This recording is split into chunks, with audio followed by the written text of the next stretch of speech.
नमस्ते family, welcome back to my channel. I hope आप सब अच्छे होंगे। And good morning, good afternoon, good evening जब भी आप ये ब्लॉग देख रहे हो।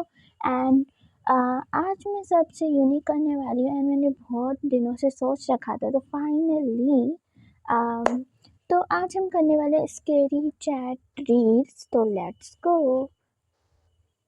और फैमिली में ये बता दूँ कि ये जो मैं चैट पढ़ रही हूँ तो मैं ये पढ़ रही हूँ डोंट लुक बिहाइंड के चैनल से। तो चलो आगे रीड करते हैं। एंड आई होप आपने मेरे channel like subscribe and share कर दिया होगा, नहीं तो भूत आपके घर पे भी आ सकता है, तो कर दो। Let's start.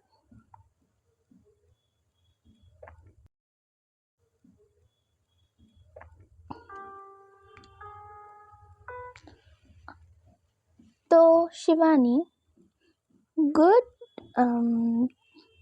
Good morning, how are you feeling today? Fine. ऐसे क्यों पूछ रहे हो? आज इम्पोर्टेंट डे है ना। आज 5 साल बाद तुम्हारी दीदी मेंटल हॉस्पिटल से रिहा होने वाली है। ओके, हमारी जो दीदी है मेंटल हॉस्पिटल से मतलब आने वाली है। और ये शिवानी कौन है ये पता नहीं, तो आगे बढ़ते हैं।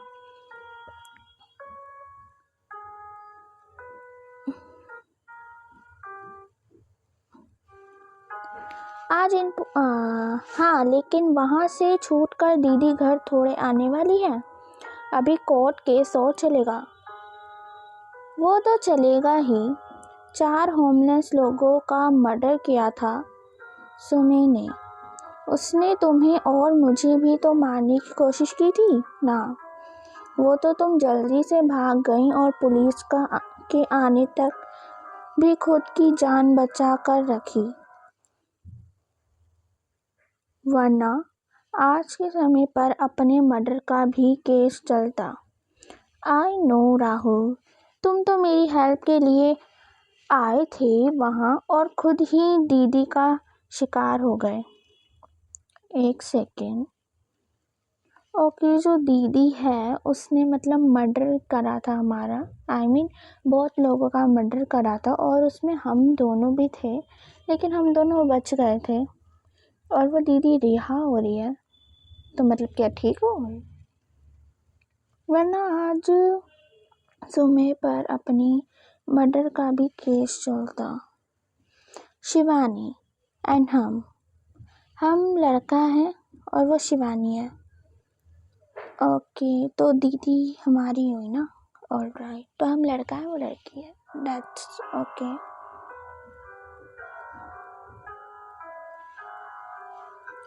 लेकिन तब वो अपने सीन में नहीं थी। केस में दौरान उनके बहुत सारे टेस्ट हुए थे और रिजल्ट देखकर तो कोर्ट ने भी मान लिया था कि वो बीमार है। उन्होंने जब वो टेस्ट किए थे वो होश में नहीं थी, इसलिए तो समय को जेल की जगह मेंटल हॉस्पिटल भेजा गया था इलाज के लिए। आई थिंक सुमे जो है दीदी है। ओके, क्योंकि मेंटल अनस्टेबल इंसान पर ना तो केस चला सकता है ना ही उसे सजा दी जा सकती है। अब जब वो ट्रायल फेस करने की हालत में है तो फिर से केस ओपन हो रहा है। तुमने मुझे मेरा अटेम्प्ट मर्डर का केस वापस लेने को क्यों कहा था?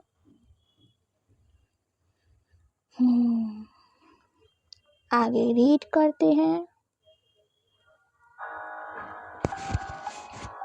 उसने तुम्हारे और मेरे साथ जो किया वो भी बहुत बड़ा क्राइम है,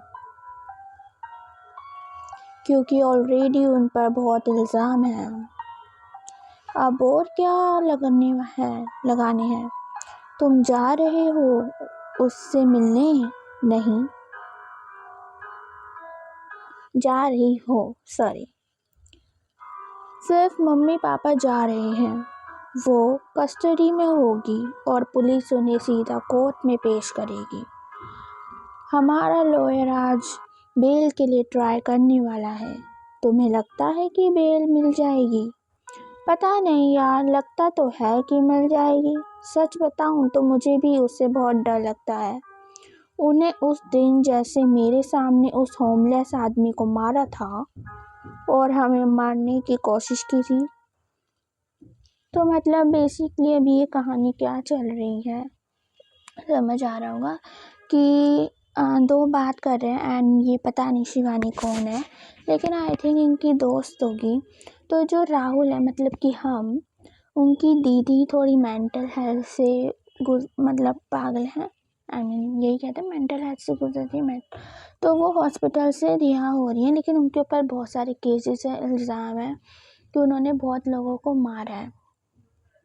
तब ये बातचीत कर रहे हैं कि तुम मिलने जाओगी वगैरह वगैरह, एंड पापा मम्मी मिलने जा रहे हैं।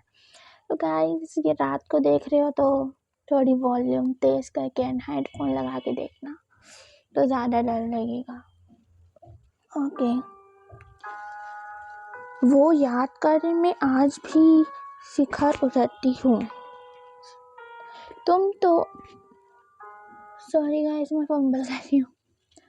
तो तुम अपनी दीदी के अरेस्ट होने के बाद उससे मिली हो कभी? नहीं।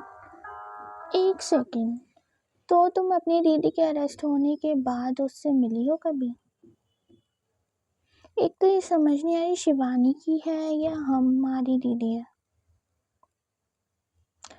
सॉरी गाइस, ये शिवानी की है और हम राहुल हैं जो हम उसे बोल रहे हैं, तो वो शिवानी की दीदी है।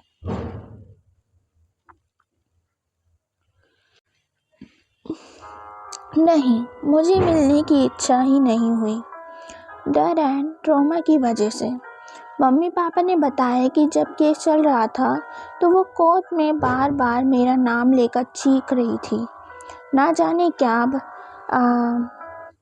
बड़बड़ाती थी। उस टाइम पर कोर्ट या पब्लिक उसी किसी बात को सुन ही नहीं रही थी। मीडिया प्रेस ही इतना था। मेंटल हॉस्पिटल में भी मेरे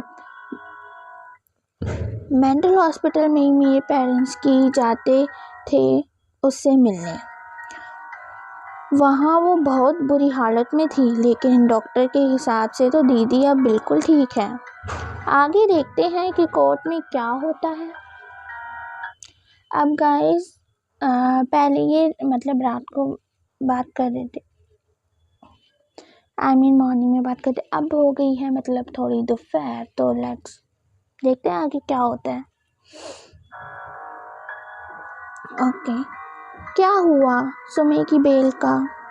दीदी कोर्ट से भाग गई है क्या? पापा का कॉल आया था, उन्हें बताया कि पहले दीदी बिल्कुल ठीक थी, लेकिन जब जज ने बेल ग्रांट नहीं की तब वो बौखला उठी। जब पुलिस उन्हें वापस ले जा रही थी तो उन्होंने एक इंस्पेक्टर की पिस्तौल चला ली और उसके दम पर वहां से भाग गई। ऑलराइट, तो जो उसकी दीदी है वो भाग गई ऑब्वियसली, क्योंकि वो फिर से पागल खाने नहीं जाना चाहती थी। किसी को पता नहीं है कि अभी वो कहाँ है। तुम बचकर रहना, कहीं वो तुम्हें मारने ना आ जाए। वो ऐसा क्यों करेगी? बहुत सारे सीरियल किलर ऐसा करते हैं। जब भी उन्हें भागने के मौका मिलता है वो अपने उस शिकार के पीछे जाते हैं जो उनसे बचकर भाग गया था। लेकिन दीदी, जब मुझे मारने की कोशिश की थी तब तो वो पागल थी। अब उनका इलाज हो चुका है, वो ऐसा नहीं करेंगी। हो सकता है वो ठीक हुई ही नहीं है और ठीक होने का नाटक कर रही हैं। ऐसा नहीं हो सकता। जो भी हो, तुम अपना ख्याल रखो। सारे डोर एंड विंडो लॉक कर दो। गाइस, मैं अभी रात को नहीं कर रही हूँ ये। अगर मैं रात को कर रही होती ना, मैं सच्ची में डरती। अभी भी थोड़ा थोड़ा लग रहा है, लेकिन इतना नहीं लग रहा है, लेकिन हाँ, ध्यान से सुनना। आप भी अपने तुम्हारे पेरेंट्स कहाँ हैं? अभी वो घर नहीं आए हैं। पुलिस के साथ साथ वो भी दीदी को ढूंढने में लग गए हैं। Okay, be safe. अब शाम हो गई है गाइस। पकड़ी गई सुमेर? नहीं, हमें भी उसे ढूंढने में हेल्प करनी चाहिए। मैं तुम्हारे घर के बाहर हूँ, चलो चलते हैं। कैसे बात कर रहे हो तुम राहुल? मुझे नहीं जाना। It's can be dangerous. ये पुलिस का काम है। ऊपर से मुझे बार बार उनकी अननोन नंबर से कॉल आ रहा है। रिसीव मत करना, हो सकता है कोई ट्रैप हो तुम्हारी दीदी का। अच्छा, डोर खोलो, मैं बाहर खड़ा हूँ। बार बार कॉल आने पर शिवानी परेशान होकर कॉल उठा लेती है और उस तरफ वाले इंसान की बात सुनकर वो बिल्कुल चौंक जाती है। ऐसे क्या कहा होगा? नहीं, बार बार अननोन लोगों का फोन आएगा तो परेशान होकर उठाना ही पड़ेगा। दीदी, तुम दीदी हो ना? मुझे पता चल गया, वो अननोन नंबर राहुल के दोस्त का था। राहुल मुझे कॉल कर रहा था ये बातें के लिए। तुम उसके पास गई थी बताने के लिए और गन दिखाकर उसका मोबाइल छीन लिया और पासवर्ड ले लिया। ऐसा क्यों कर रही हो तुम? मैं उसके पास गई थी। मैंने जो किया उससे माफ़ी मांगने के लिए किए, लेकिन वो डर के मारे मेरी बात सुन ही नहीं रहा था। तो बस मैं उसका मोबाइल ले आई ताकि तुमसे बात हो सके। अब तुम बाहर आओ, मुझे कुछ ज़रूरी बात करनी है। नहीं, तुम मुझे मार डालोगी। मैं ऐसा कुछ नहीं करूँगी। मैंने पुलिस को कॉल कर दिया है, वो और मम्मी पापा आते ही होंगे। तुम नहीं बचोगी। जेल तो मुझे जाना ही है, लेकिन उससे पहले मुझे तुमसे पूछना होगा कि तुमने मेरे साथ ऐसा क्यों किया। आज मेरी इस हालत की जिम्मेदार तुम हो। मैंने क्या किया? तुमने उन लोगों को मारा और हमें मारने की कोशिश की। मैं तो तुम्हारे भले के लिए तुम्हारे पीछे गई थी उस रात कि तुम्हें कहीं कुछ हो न जाए। अब तुम मर्डर निकली। मेरी क्या गलती? मुझे पुलिस को सब सच बताना था। मैंने उस रात पुलिस को बताने की बात नहीं कर रही हूँ। तुमने उससे पहले जो किया उसी बात कर रही हूँ। उससे पहले मैंने क्या किया? कम से कम मुझसे तो सच बोल दो। सच बोल दो। कैसा सच? लाइक दीदी बोल जा रही है और उसे नहीं पता कि हो क्या रहा है। बेसिकली मेरी दवाइयों के बारे में तुम उस सब के बारे में कैसे जानती हो? जब से तुमने मुझे दवा देना स्टार्ट किया था मेरे साथ अजीब। मैं सोती कहीं थी और जागती कहीं और। मुझे कुछ याद नहीं रहता था। उस रात भी तुम्हारी दी हुई मेडिसिन खाने के बाद मेरे सिर में दर्द होने लगा और मैं तुम्हारे पीछे गई तुम्हें ये बताने। तब मैंने देखा तुम मेरी मेडिसिन की डिब्बे में से पिल्स निकाल रही हो, उसमें दूसरी पिल डाल रही हो। ये तो घर में ही निकला। मैंने तुम्हें उसी वक्त कन्फ्रंट करना चाहती थी, लेकिन मेरे सर का दर्द बढ़ता रहा था। तो मैंने सोचा कि तुमसे सुबह बात करूंगी और फिर मैं अपने रूम में चली गई। फिर उस रात आगे जो कुछ भी हुआ वो सब तुम्हें पता है। तुम्हें मेरी साथ ऐसा क्यों किया? बोलो। क्योंकि मैं तुमसे नफरत करती हूँ। तुम बचपन से ही मेंटल डिस्टर्ब थी। तुमने शांत रखने के लिए दवाइयाँ लेनी ज़रूरी थी। तो ये ऑलराइट, तो मतलब शिवानी ही जो उसकी दीदी है उसको पिल्स देती थी उसको शांत रखने के लिए। तुम्हें शांत रखने के लिए ज़रूरी थी। मम्मी पापा का पूरा ध्यान तुम पर रहता था और मुझे हमेशा सेकंड प्रायोरिटी की तरह फील होता था। तुम कुछ थोड़ा बहुत भी अच्छा करती थी तो तुम्हारी तारीफ होती थी और मेरे बड़े बड़े अचीवमेंट को भी ज़्यादा सेलिब्रेट नहीं करते थे। तो वो पागल थोड़ी ना थी। मुझे धीरे धीरे तुमसे जलन होने लगी जो फिर नफरत में बदल गई। तुमने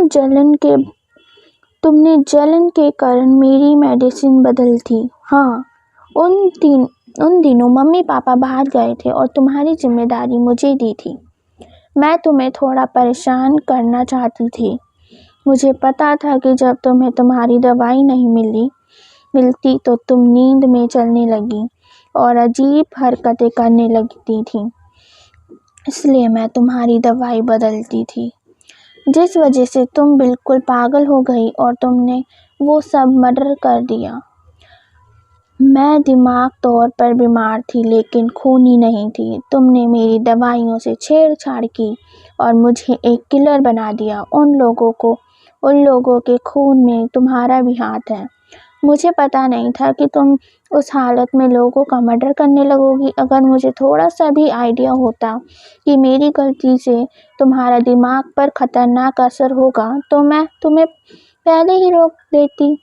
मैं तो बस तुम्हें थोड़ा परेशान करना चाहती थी, तुम्हें मर्डरर नहीं बनाना चाहती थी। प्लीज़ दीदी मुझे मत मारो। तुम्हें पता होना चाहिए था कि मेरे जैसे पेशेंट की दवाइयों से खिलवाड़ कितना भारी पड़ सकता है, लेकिन मैं तुम्हें मारने नहीं आई हूँ। मैं तुम्हें बस सच उगलवाने आई थी।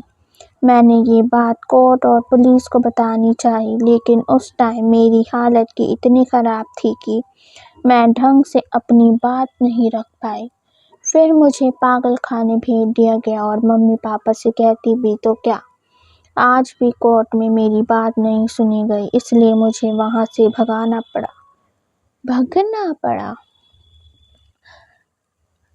मुझे माफ़ कर दो दीदी, मुझे तुम्हारी लाइफ ख़राब नहीं करनी थी।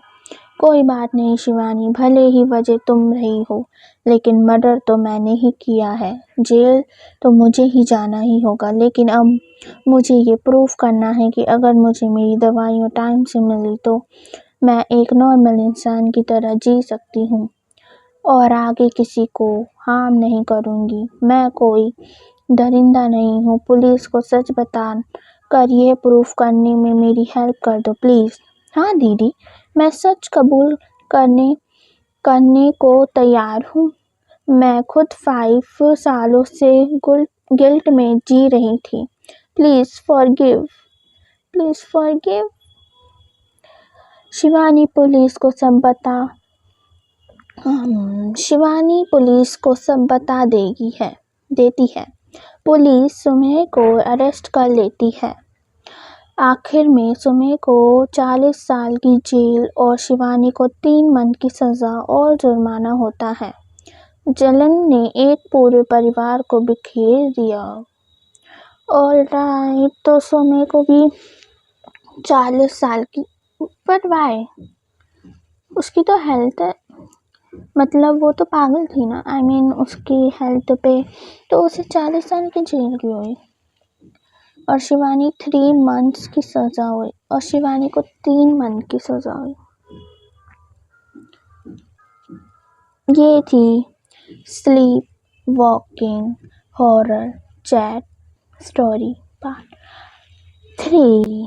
ऑलराइट फैमिली, तो ये कहानी बस इतनी थी एंड स्केरी चैट इतनी थी, हॉरर चैट स्टोरी। तो I hope you like my video and अगर आपको इसके और पार्ट चाहिए तो like and subscribe and share करना मत भूलना एंड कमेंट करना मत भूलना एंड वेलकम बटन को दबाना मत भूलना। आई होप आप सबको ये वीडियो अच्छी लगी होगी। तो मिलते हैं अगली वीडियो में, तब के लिए नमस्ते एंड बाय बाय।